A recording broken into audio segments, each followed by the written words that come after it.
You've achieved everything you thought you wanted. The career, the family, the life everyone admires. You check every box on the successful woman list. So why does it feel so empty? Why do you look at your accomplishment and think, is that it? I'm running from Third Act Society, and I've spent years working with accomplished women who have this secret struggle. From the outside, their lives looks perfect. They've done everything right, achieved everything they set out to achieve. But privately, they're asking, what now? What next? Why doesn't this feel like enough? Today, I want to talk about something I call the accomplished woman's identity crisis. It's not a midlife crisis, it's something deeper. It's what happens when you spend decades advocating for external success, but never learn to advocate for internal fulfillment. Let me paint you a picture. You've built a successful career, maybe even climbed the corporate ladder or built your own business. You've raised amazing kids who are now thriving on their own. You've been the reliable one, the capable one, the one everyone counts on. Your LinkedIn profile looks impressive. Your holiday cards show a beautiful family. People look at your life and they think you have it all figured out. Know anyone like that? Keep listening. But here's the paradox. All of these successes was built on external advocacy. You advocated for your career by meeting everyone else's expectations. You advocated for your family by putting their needs first. You advocated for your community by serving on boards and volunteering for causes. You became an expert at creating successes that look good from the outside, but you never learned to advocate for what would feel good from the inside. So now you're sitting with all this accomplishment and there's this hollow feeling. Like you've been living someone else's definition of success while your own soul has been waiting in the wings. The "is that it" moment comes at different times. Or maybe different women. Maybe it's when your youngest leaves for college and you realize you don't know who you are beyond mom. Maybe it's when you get the promotion you've been working towards for years and you feel nothing. For me, it was sitting in my beautiful house in Maryland after my daughter left for college. I had everything I thought I wanted. Successful career, raised amazing children, nice home, financial security. But I felt completely lost. I remember thinking I've spent over 25 years building this life. And now that I have it, I don't even know if it's what I want. That's when I realized I've been so good at advocating for the life I thought I should have that I never stopped to advocate for the life I actually wanted. The crisis isn't that you're ungrateful or that your accomplishment doesn't matter.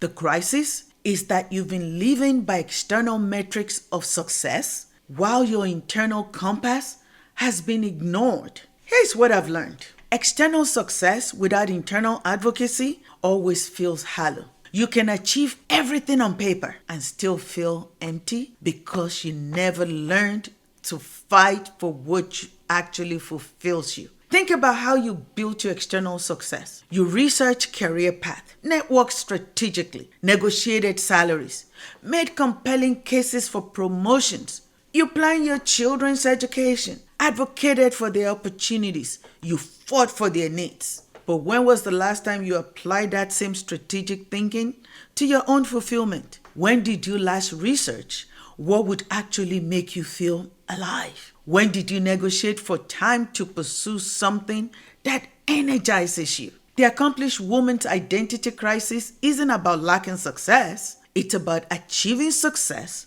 without ever learning to advocate for your authentic self. I was a wreck when I realized this. I could advocate for my daughter's college dreams, my client's business needs, my community causes, but I couldn't even articulate what I wanted for my own life beyond more of the same. This isn't actually a midlife crisis. It's an advocacy crisis. You have incredible advocacy skills.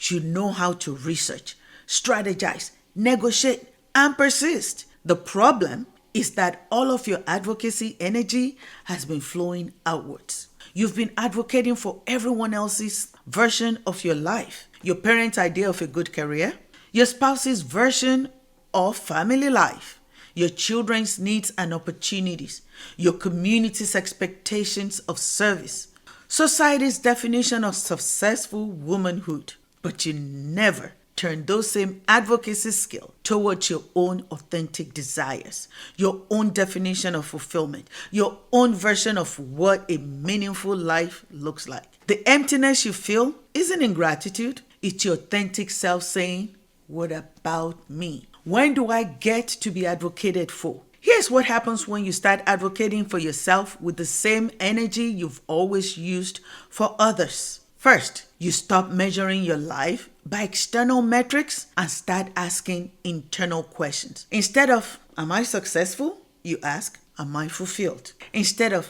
"Do I look like I have it all together?" you ask, "Do I feel alive?" Second, you start designing your life from inside out. You research what actually energizes you. You negotiate for time to pursue what matters to you.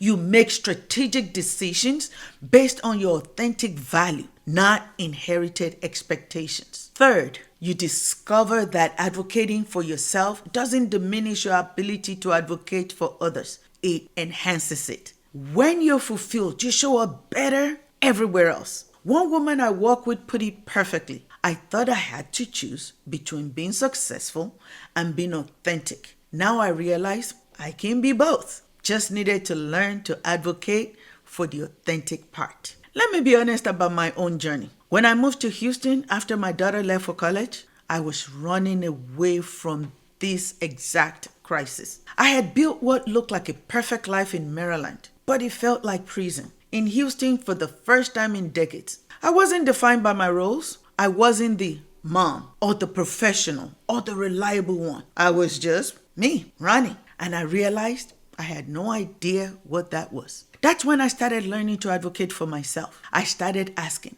what do I actually want? Instead of, what should I want? I started researching my own interest like I used to research my daughter's college options. I started negotiating for my own needs like I used to negotiate for my clients.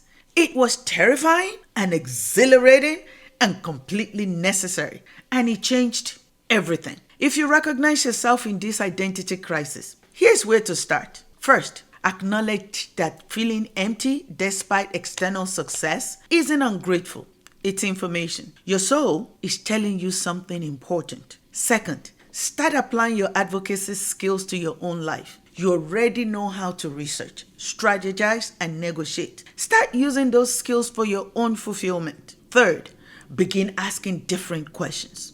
Instead of, "Am I successful?" ask, "Am I fulfilled?" Instead of, "What should I want?" ask, "What do I actually want?" The skills are already there. We're just changing the direction. I've created something called the Success Without Fulfillment Assessment to help you understand exactly where the identity crisis is coming from and what specific advocacy skills you need to develop. This isn't about abandoning your accomplishments. It's about building fulfillment alongside your successes. Your accomplishments are real. Your success matters, but so does your fulfillment. You don't have to choose between external success and internal satisfaction. You just need to learn to advocate for both. The same skills that build your external success can build your internal fulfillment. You just need to redirect that energy towards your authentic self. Grab the Success Without Fulfillment assessment below to understand your specific advocacy patterns and start your journey towards success that feels as good as it looks. If you're in the DMV area, join our Brewing What's Next meetups. If you want to practice internal advocacy with other accomplished women making the same transition. What external success are you most proud of? And what internal fulfillment are you most curious about? Share in the comments. Let's start advocating for both.